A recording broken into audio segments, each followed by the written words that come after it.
Studio is truly one of a kind in this area, complete with 20 state-of-the-art live fitness bikes and an incredible sound system. Our strength training is done in small groups of 6 or fewer, and all of our strength and spin classes are scalable for every level of experience. Come see us in the heart of Clarksville, just behind MAPCO at the corner of Old Trenton Road and Wilma Rudolph Boulevard. Call us for more info at 931-542-6265 or download our Trifecta Fitness app for a full list of upcoming classes.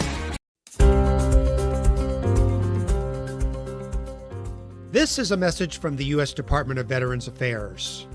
Got a question about your VA benefits, healthcare, or eligibility? Go to va.gov, where you can access a new interactive chatbot to ask questions 24/7. One can still browse va.gov for information, but you can now ask specific questions to the chatbot, like what's the PACT Act? How do I apply for disability benefits? What's my claim status? You can access the new feature through va.gov's Contact Us page. Then click on the Start Chat button. The chatbot will continue to improve veterans' access to information about the benefits and services they've earned. This is one way VA is offering seamless and secure access to its online resources.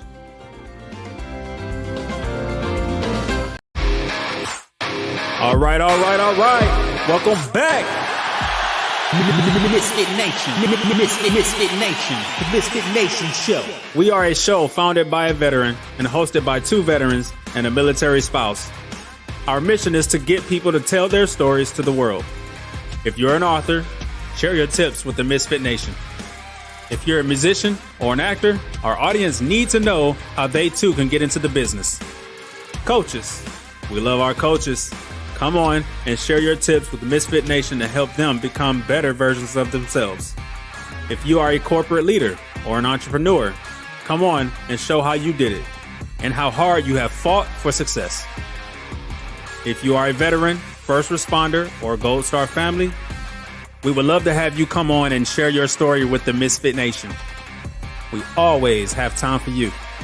If you're feeling down, alone, or starting to see the darkness, Stop. Think about those who are around you. You are not alone. You will be missed. If you feel like your problems will be a burden to those in your inner circle or feel embarrassed, dial 988. If you are a veteran, take option 1. We need you to keep pushing forward. Don't make a permanent solution to a temporary problem. If you are a new listener, welcome to the MisFit Nation Show. Be sure to subscribe to our show on your favorite podcast app. Also on our YouTube channel at @the_MisFit Nation. Subscribe and click the bell to keep you up to date on our latest episodes and all of our news. You can also find us on Heroes Media Group and About Face Radio. Now, let's get to the show!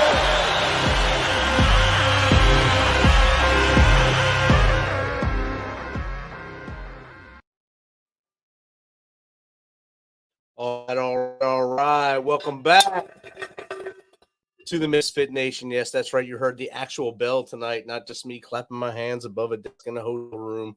I'm back in Freedom Land, and it feels a lot better to be here and standing up at my desk. And it even feels better to have an awesome guest come outside. A friend of the show, a friend of ours. He has a distinguished career that spans over 20 years in the United States Army, where he served as an intelligence professional and senior non-commissioned officer. Throughout his military service, he was committed to taking care of his fellow soldiers, a mission he continues to do through his VET S.O.S podcast. With a master's degree in administrative leadership from the University of Oklahoma and several advanced degrees under his belt, he brings a wealth of knowledge and expertise to his work. As a member of the Maxwell Leadership Team and a certified resiliency trainer, he is passionate about empowering veterans to thrive in their personal and professional lives. So without further ado, let's welcome Shawn Welsh to the MisFit Nation. Welcome, Shawn. How you doing, brother? Oh, I'm doing great, Rich. Thanks for having me on here today. I'm glad you're here, and I'm glad that we swapped positions, and now you're in a room with bad lighting and the hotel leadership behind you. Oh, yeah. Nothing like hotel living. Heck yeah. You're going to stay a lot longer than I did based on our green room conversation, and my heart goes out to you. You should be praying for my back. You're back. Yeah, definitely. Back. I'm 100%. Hopefully you have good pillows, and maybe they'll give you some new ones. There you go. There you go. All right, brother. I gave basically a couple sentences about you. if you don't mind, tell the Misfit Nation a little bit about you from as far back as you want to go to how we got here. All right. Well, first of all, I'll say it's really weird to hear someone else talk about you. Now I know how the guests feel when I'm doing it. How far we go back? I was born in Puerto Rico at Roosevelt Naval Hospital. That always throws people for a loop. And my wife is Filipino. She was naturalized when she was a youth. So when we got married down at the courthouse, they really looked at us funny trying to do the marriage certificate. But no, I've been married for 23 years. Wonderful woman that I met in college. We have two wonderful kids that are growing up way faster than we want them to. But going through it, man, I went to college. That's where I met my wife in Pensacola, Florida, and from there. Some of your listeners may remember the old Sam Goody stores. I used to manage one of those back in the day, and always wanted to go to like the record labels. I wanted to be an A&R rep. That's what I was trying to do. The guy who goes and hangs out in bars and finds new talent. So I always thought that'd be a dream life. But 9/11 happened. Decided I needed to do something probably a little bit more important. So I went ahead and joined the Army, and did 20 years. Been in Korea, Germany. And then most of my time in the States has been in the South between 2 stops in Georgia and 1 in Texas. Retired at 20 years, did Intel my entire career, and got it finally, retired. So now I have a better travel agent. I don't go to scenic spots like Iraq or Afghanistan anymore. So, but all in all, I mean, it was a wonderful experience. The people you meet, the lifelong bonds that you develop just from going through the same crap together. And then continue to do that kind of thing once you get out, during the transition process, about 6 months in is when I started the podcast. One of my friends, one of my mentors was trying to, he was pushing me saying, hey, you need to do this. At the time I was doing a lot of LinkedIn videos and stuff. He's like, oh, you get all this micro content. I'm like, I don't know, but yeah, but so we went ahead and started it, and man, what a blessing. What an absolute blessing VET S.O.S has been.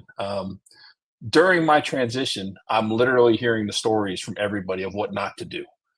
So my transition was actually very, very good. I was very blessed, and it was just amazing. So we continue today. We're getting close to recording episode 100. And we're hoping that people are listening to it just to learn about the different programs and organizations that are out there, so that they too can have a good transition. Definitely. Episode 100 is a big milestone for you guys, and I also had the honor of being on your show, and I had a great time chatting with you guys. I think that was the most comfortable I've been on a show talking with you guys, and of course I'm in a horrible hotel room at the time, but I had a great time chatting with you guys, and it's so easy when you talk to fellow podcasters and fellow vets, especially because you're basically on that same wavelength, and everyone's like, oh yeah, it's like talking to brothers, even though we never met each other in real life. It's still like we're still wearing BDUs and we're talking to each other, like just chewing the fat. That's all we're doing at the time. It just feels great. That you're hoping that you don't ask a question. It's just crickets. with other podcasters, they tend to answer you, which is great. They'll give you something at least. They'll just throw something out there. Yeah, this must be something what he wants. I'm going to say some words, and this will be awesome. Absolutely. Was there anyone in your life that kind of steered you towards joining the Army, or was it just something, a matter of fact, some dude came to your high school and said, hey, I'm your recruiter. You really want to be in the Army. Let's do this. All right. So I throw a wrench in that whole thing. So my dad was career Navy. He never pushed the military on us. Always supported us no matter what we wanted to do. So I never had anything against the military. I was trying to find my own way, and I thought, being in the music industry was going to be it. And so after 9/11, when I joined, I was 28. So I came in 10 years older than, everybody that was in boot camp with me. So I'm mimicking stripes the whole time during boot camp, and they don't know what I'm talking about. That's outstanding. And I'm sure they still looked up to you. They called you Pops, I'm sure, during the whole time. I got called a lot of things. not all ones we can probably say on the air. But no, I Yes. mean, I think doing that, you learn how to relate, which I think served me well throughout my career, because by the end of my career, I was older than some of my sergeant majors, and I'm like, oh man. So I'm definitely, and they didn't hesitate to point that out, oh, yeah, Welsh is older than me.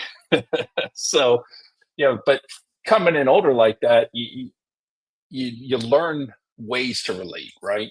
Because it's not about rank. You need to make those personal connections, and when you do that with your soldiers or your your juniors, they relate to that, and they respond to it. So coming in later in life actually, I think, helped me in the long run. I was a little old as was you. When I was 22, 21, 22 when I came in. 22 years old when I came in active duty. So I was kind of the older guy coming into active duty, and I came in as a specialist because I had some college. So it kind of helped me a little bit coming in as a specialist, so you don't look as old as you are at that point, I guess. But you still was on a steep learning curve coming in as a specialist into the Army, not knowing a dang thing. I had no idea what DRF was, what alerts were, and I messed that up horribly. My first duty station, they were on DRF, and they were alerted to go to Somalia right after Black Hawk Down happened, and I was trying my best from. So I learned a lesson, very valuable lesson right there for my first sergeant. Probably learned some new language too. A lot of language. First sergeant running taught me a lot of big words that day. Yep, and absolutely. different muscle groups too. Yep, learn all kinds of great things that you never thought you'd learn in life. Yes, and things you never thought you wanted to learn. I guess whatever. And why intelligence? Why did you choose intelligence? Oh, how do I do this without insulting a bunch of people? No, in reality, I didn't want to go infantry. I mean, that was really it. And I scored high enough that I could pretty much do any job that I wanted to do. But when I came in, what I really wanted to do was counter intel, but they weren't filling any billets for counter intel when I came in. So I picked intel analyst. And then, part of it is you kind of get that idea that you're all going to be Jason Bourne doing all this, really cool stuff. And then you realize that, as intel analyst, you're doing arms room inspections and PERSEC when you're in garrison.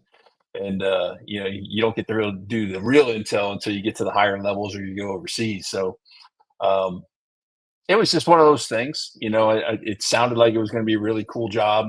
And the one thing I knew coming in 10 years older than everybody else was intel provided a lot of opportunities outside the military too, because you'd have that clearance, you'd have the experience. One thing I didn't know going in was Fort Huachuca in the intel field was one of the first ones to have the college credits associated with it. So when I was at AIT and when I went back to BNOC and ANOC, I got college credit through Cochise College there locally. Not that I necessarily need the credits, but it's an easy eval bullet. It's something else to do while you're at school, and it's something you can turn around and tell your soldiers, hey, when you go out there, do this. It's going to help you. 100%. I don't think our MOS, I was chemical, of course, that, but I don't think ours picked up on the college thing until right towards the end of my career. So it was past the time I went to AIT, past the time I went to BNOC, past when I went to ANOC. So it was for the new soldiers. It wasn't for me at all. So I got basically what the Army is telling you you're supposed to when you go to a college. We'll give you 7 credits for physical fitness and an elective. Awesome. Thank you. And that's what I got. Yeah, and that's heartbreaking too, because like Cochise College, I think if I remember correctly, they actually adjusted your score based on your PT test. So if you didn't, you may actually get a B instead of an A. Or come on, I could be wrong there, but maybe since I remember a 300 PT stud, maybe I'm just mad about it. I don't know. That's a great adjustment. Yep. And that with your podcast, I mean, you guys talk to so many people about the transition story. Talk to me, talk to Chris Lancia, my buddy, and there's so many 100 episodes. So 98 other people you talk to about transition. What do you see as the trend for people hitting that hiccup as they come out? The number one thing is still time. People wait too long to start. Um, there's actually a school of thought that I've kind of adopted and started pushing is you should really start transitioning as soon as you join the military, and that doesn't mean quiet quitting or anything like that. That just means if you really love what you're doing and you think that's what you're going to do later in life after the military, why not start working on professional certifications or education that applies to that field? But grand scheme of things is when it comes down to the end, there's so much going on. So try to start as early as possible. If you can start 2 years out, if you can start a little bit earlier than that, start as early as possible, because then you can spread some things out. It's not a hindrance to the command. It's easier for them to swallow when you say, hey, I got a class this month, I got a class in 2 months, I got a class over here. So you're breaking it up, making it easier on them, because a lot of commands still count you as a body and need you to do some things, right? So not everybody gets to just retire for 2 years. They actually have to do some work and what have you. So the earlier you start, the more you're going to be able to fit in. I would say that's still probably the number one thing that we're hearing, because a lot of people, they'll be 6 months or less, which is just mind boggling to me. Yes. And I've seen that. I've seen a lot of guys and gals that wait till they think they have everything lined up, all the ducks in a row. They get into that window where it's less than, like you said, less than 6 months. I'm going to go do ACAP or whatever. It's Soldier for Life now. And okay, this isn't what I thought it was. I don't have all of my ducks in a row.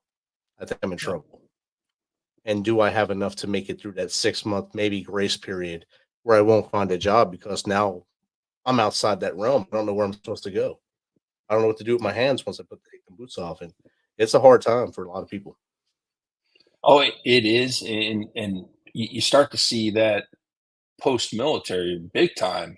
I got involved in an organization called Operation Barnabas here locally in Jacksonville, where I retired.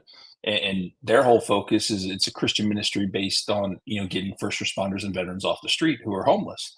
So we're finding people that just, they got into trouble, they ran out of options, and they wind up on the street somehow, and we've been able to help some people. We got some good things coming up, and we're going to be able to help some more, which I'm really proud of. But through that, we're starting to see that it's that whole, the big term is, finding your tribe. Once you leave the military, you lose all that camaraderie, is finding that group you really fit in. And I never went looking for it. It wasn't when I left the military, I was like, oh man, now I don't know what to do. I just figured something was going to come along. To me, it was another PCS, right? And I wound up getting involved with Operation Barnabas. And, I have some people in that group now that I consider very dear friends, and I've only known them a couple months, 6 months, 8 months, so finding those people that you can automatically relate to, I mean, it's priceless. Definitely. That when I worked for the Mission Continues, I would learn more about the tribe mentality and finding that purpose. Because like I told you guys on the show, it took me a year to find that job, and then I found that job. And while I was in there, I was still trying to learn my way and trying to find my purpose. And I knew helping others was part of that purpose, and being a part of that to help others. I picked up the book Tribe by Sebastian Younger, and just it's a quick read. It's not a big book, but it goes through every step why the tribe is important to make it through life. Have you read the book, and what are your thoughts on it if you have? I have not read the book, but it's definitely, I've heard of it, and it's one that's on my list. And as you know, doing podcasting, you get recommended a lot of books. Yes. And I will admit right here in front of your whole audience that I am a slow reader. So I don't speed through books. It does take me some time, but if it's on my list, it's on my list, and I try to get to them all. Yeah, that's one I suggest. Once you start reading, you're like, yes, that's exactly what the tribe is about, and it's everything. He basically talks to us. His time as a military correspondent was in Afghanistan, and as you know, Afghanistan is a tribal society, so it really shows how that works in real life. And I was like, wow, this is good. So every once in a while, I still pick it up and finger through, find that one page. Like, yeah, this is what he was talking about. Bam, it's good. Are there any books that you have read since you've gotten out, or even while you're in as an Intel guy? I'm sure you've had to read a lot as an Intel dude to find out about other cultures and such that really stuck out in your mind to help you during your transition, or maybe to help others. So the one book that I recommended the most while I was in the military was Dale Carnegie's How to Win Friends and Influence People. Dealing with Intel people, anybody who's ever worked with Intel people knows that some of them have personality, and some of them you just want to lock in a room and they give you products under the door, you hand them food, and you guys never talk ever again. So that was one book that I always recommended to try to get some of these less personable people to come out of their shell a little bit and be able to relate to people. Because the one thing I always tried to harp on with my guys was that when it comes to Intel, as soon as they believe that you're lying or you're making stuff up, you've lost all credibility. So you have to be able to build that connection, and you can't be scared to say you don't know, but I also expect you to go try to find the answer, right? So when we're doing an Intel brief, if we don't know the answer, we better go find it, because it meant enough for somebody to ask the question. So that was one book I always recommended. Since I've been out, the one book that I recommend to just about anybody who, especially if they haven't done their VA claim, is Paul Lawrence's book on the doing the VA claim. It's basically a how-to SOP. I mean, it just breaks down everything. And for some reason, the actual title is skipping me right now, but just a fantastic book.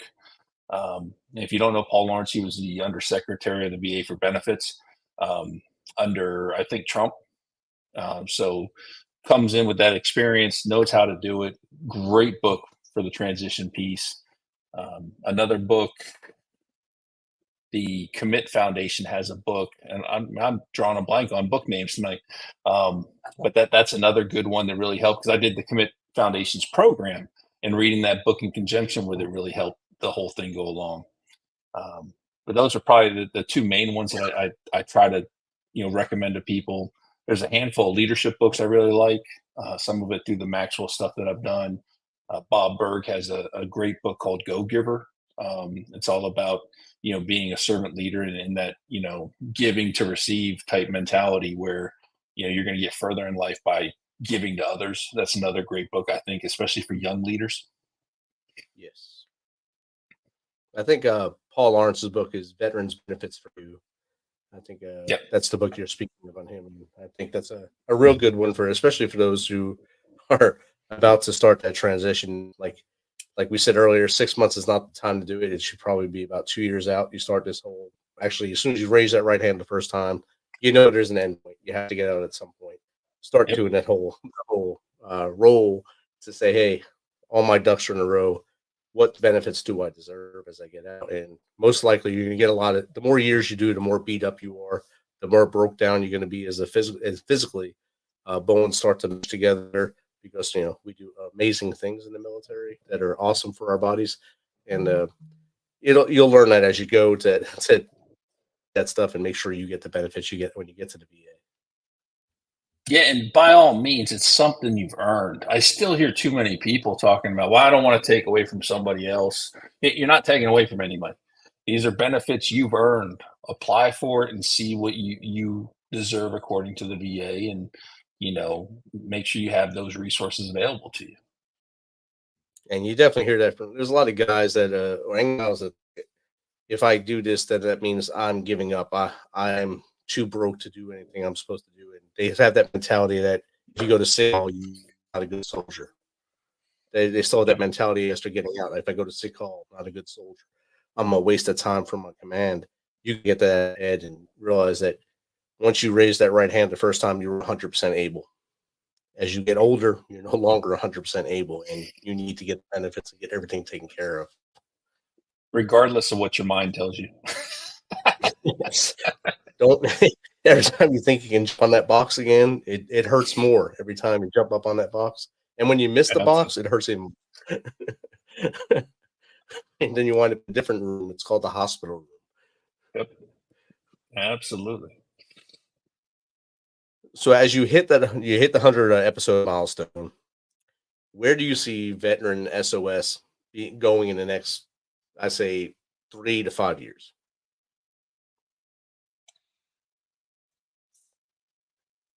I would like to see a Joe Rogan contract. Hey, Spotify, you listening? Yeah, there you go. It's funny, Eric, my co-host, and I, the biggest thing we want to do is educate. Right. We both have jobs and everything, so it's not like we're trying to make money from VET S.O.S. But we would like to, start bringing in sponsors and bringing in advertising, mainly because there's a lot of things I'd like to do with the program. One being hiring a couple military spouses to actually help me with some of the administrative and social media side of the house that enables them to continue to move around and do whatever to support their families while still doing this. We have a volunteer right now who's a military spouse. She's got a couple young ones at the house, so ideally we'd love to be able to pay, so that she can stay home, and give the kids the attention they need. The other thing we're working on right now is, and I'm hoping to roll this out hopefully by the summer. I've been running into a couple hiccups, but we're doing a piece called Sharing Our Stories. So the one thing that we all agree on is everybody has a unique story and everybody's story is powerful, because you never know who's going to hear your story and be like, man, I'm going through the same thing, or the same thing happened to me. And next thing you know, they realize they're not alone. And that's, to me, just such a powerful thing. So what we're looking to do is create this automatic recording platform where people can come on in about 15 minutes or so, tell their transition story. And then we'd like to make it so that it's completely sortable by all kinds of demographics. So if you want to talk to, or if you want to listen to just senior non-commissioned officers in the Army, you can filter by that and listen to their stories. If you're a general officer and you only want to listen to general officers, whatever the case may be. But I think once I roll this out, and if we make it as easy as I'm trying to, we could quickly have thousands of stories, which would just be amazing to capture all these stories where people can just tune in and listen and realize that they're not alone. So that's the next thing we're trying to do.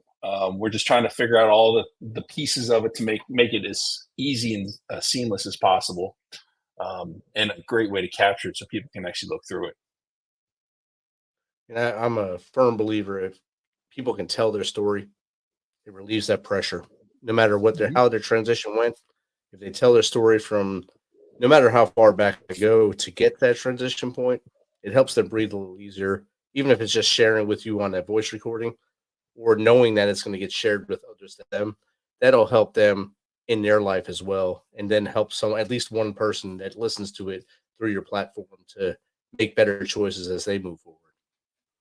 Yeah, and that's probably one of the biggest things I've learned through just being on LinkedIn and doing the podcast is you never know how many people are actually listening. You may only have 4 or 5 people jump on an event, but there may be hundreds of people that actually watch it or catch a piece of it or what have you. So the impact can be infinite. And so being able to capture as much of that and put it all in one place where people can filter through it, if we reach one person, it's all been worth it. Yes. And I try to tell that to people all the time, reach one, teach one. We reach one, me and you talking right now. If one person of the listeners that are alive right now on About Radio, across the world on internet radio, if one person is reached, me and you are successful tonight.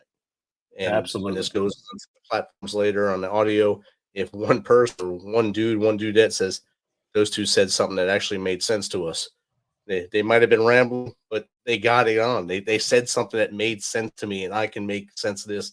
I know what to do, not my next steps in life. I can tell my story. I can be successful. I can get that job I want. And now I found my passion.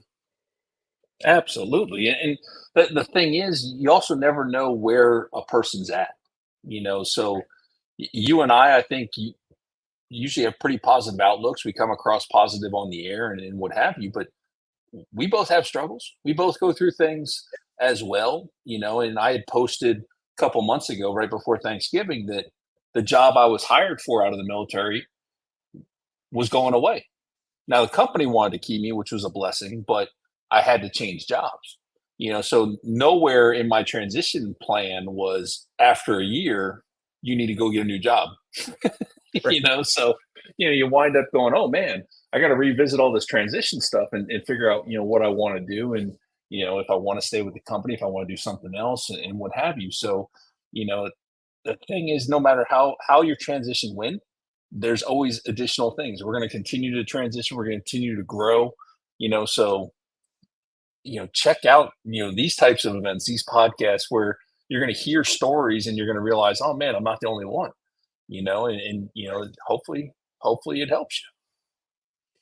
And we start stacking those victories as it's going across the bottom of the screen now. Stack those victories each day. Each day you wake up in the morning. That's a victory for us older guys. Waking up and being able to stand up upright and not hear it. I mean, you're going to hear snap, crackle, pop no matter what now. But when you get through that portion of it and you're able to make your bed, brush your teeth, you're stacking those victories as you go through the day. And if you can get to X number every day or get above X number every day, you keep winning. Don't worry about the things that go wrong. Every day something's going to go wrong in life. Every day.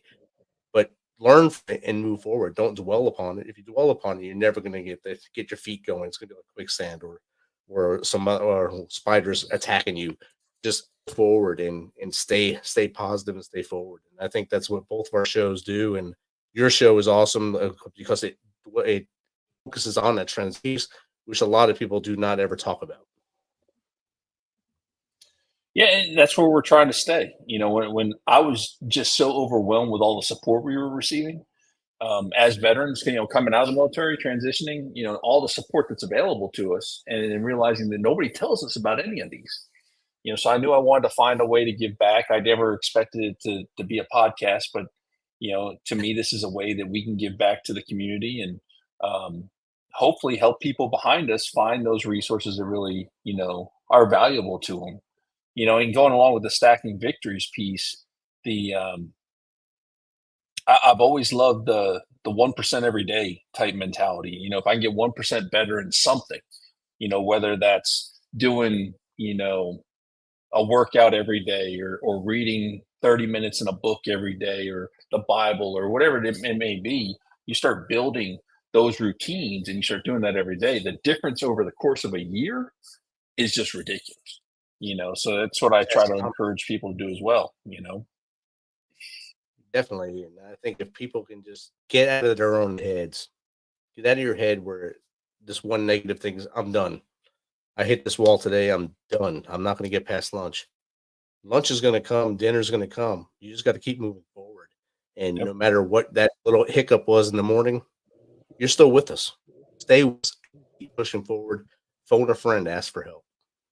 Oh, yeah. Every one of us would rather talk to you at some weird hour of the day than go to your funeral. I mean, that's just without a doubt common throughout 100%. Our community. Definitely.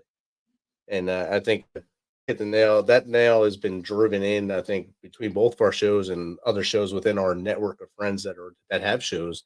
We tell everyone, call us.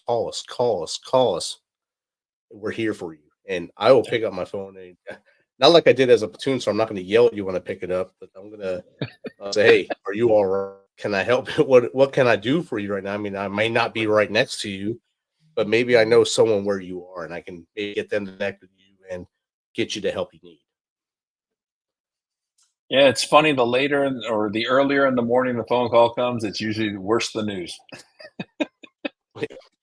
That doesn't change no matter what uniform you wear. I don't care what uniform you're wearing. If the call's after midnight, between midnight and 5 a.m, it's not good. It's never good unless someone's overseas and doesn't know how to do the time management call. That's the only time I accept that. Yep. So we talked about your show. We talked about your transition. You talked about your career now. Where do people get in contact with you to maybe just hang out with you on your show or maybe get on your show? So we can go to VET.SOS.podcast.com. We actually have a link on there if you want to be on the show. Now, the one thing I will say, all right, is our focus is on that transition space and the people who help in transition. Once we get this sharing our stories piece going, then I'm opening it up to everybody. I want every veteran to record their story.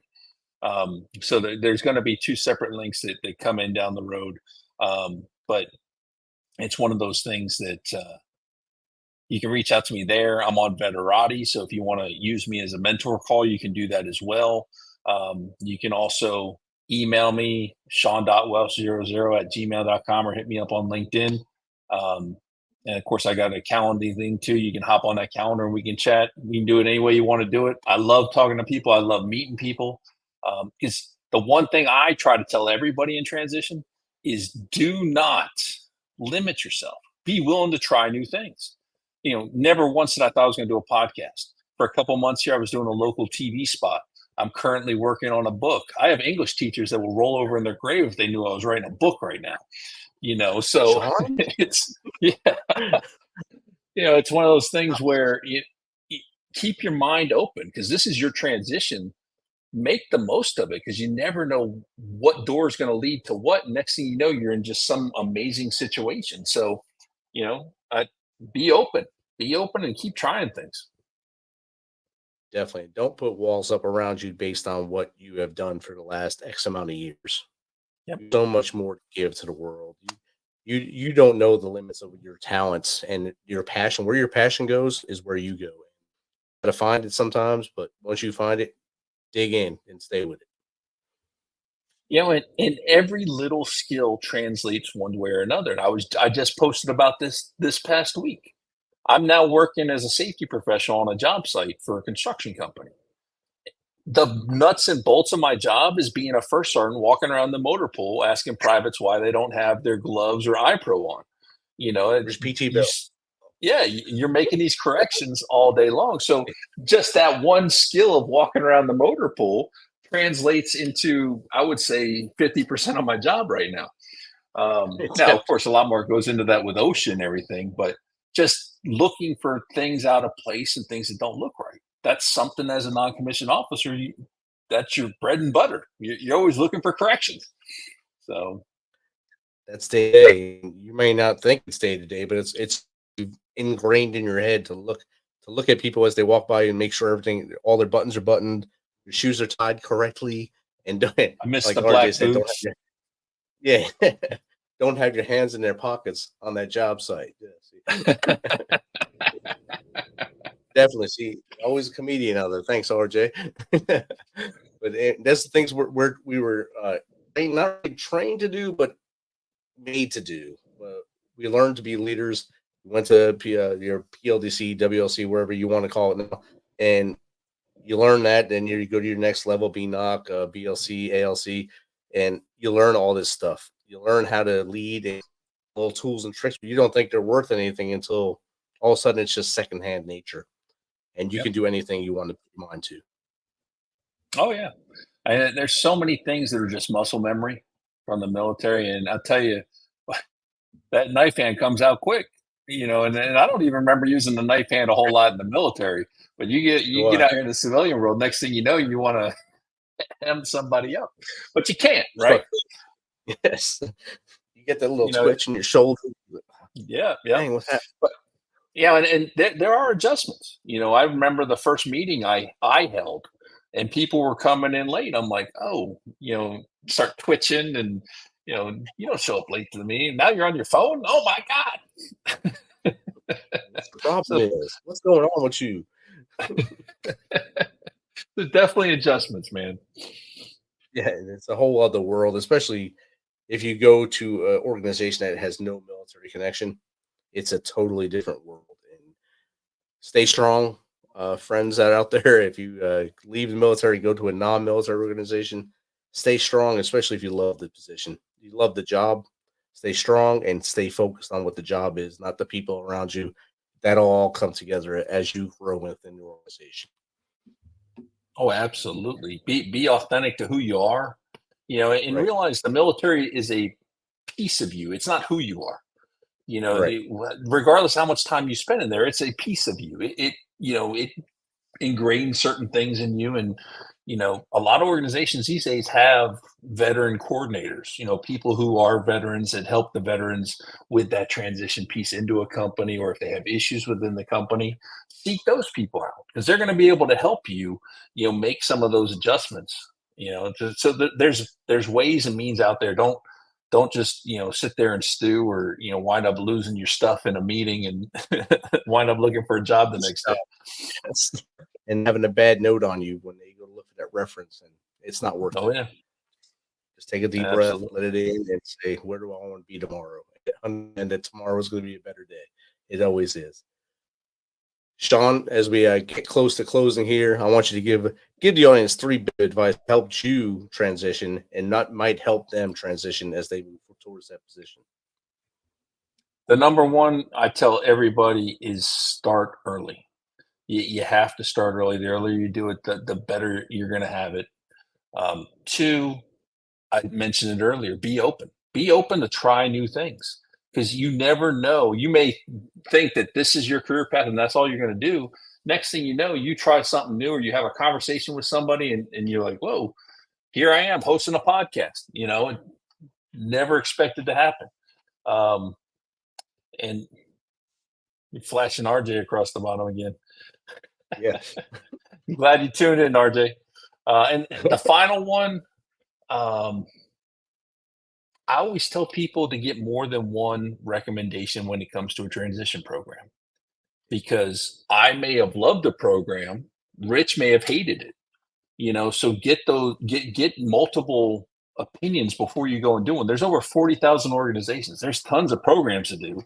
Some are great, some aren't so great, and everybody has a different experience. So ask around as you network and you meet these people, especially at like the virtual networking events. Talk to people and find out what programs they did. Get their review of something. I did 26 programs. That's a little excessive. I'll admit it. But I have ones that I loved, and I had ones that I didn't find that valuable. And I'm willing to share people, but I also explain to them why I didn't think it was valuable. I'm not, they suck. No, I don't do that. I'm going to tell you why I didn't find it as valuable. But do that. Do your research. Figure out what you think is going to work for you. If you've ever heard of Alfredo Torres, he says that transition's like a buffet. You go up there and you pick and choose what you want. It's the greatest way to look at it. There's so many things out there. Pick and choose what works for you to set you up for success and have a great transition. Hell yeah. Test the waters and find what's right for you. And I think that's with everything in life. You have to find what's right for you. Shawn, thanks for hanging out with us tonight. For your hotel room, of course. And I hope that your long stay there, it gives you a lot of, member points to whatever hotel you're at, and you can get some free stays with you and your family later on. And it's been great chatting with you again. I look forward to hanging out with you again in the future.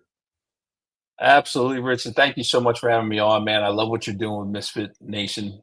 Just some great stuff, and you've had so many great shows, and I'm just amazed by how many shows you've had. It's just way out there, which is awesome. But definitely look forward to doing more together, brother.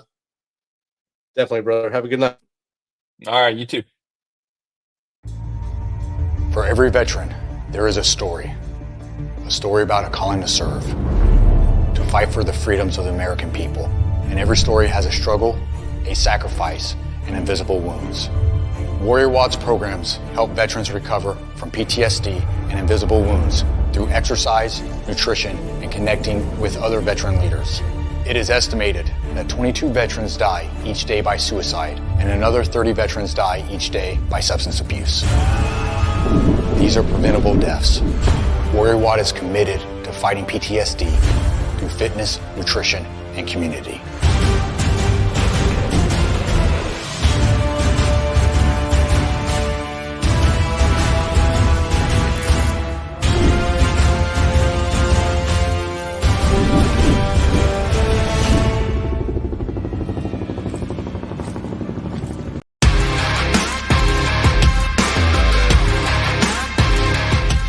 Thanks for checking us out and being a part of the Misfit Nation Show. Don't forget to visit our website at themisfitnation.com.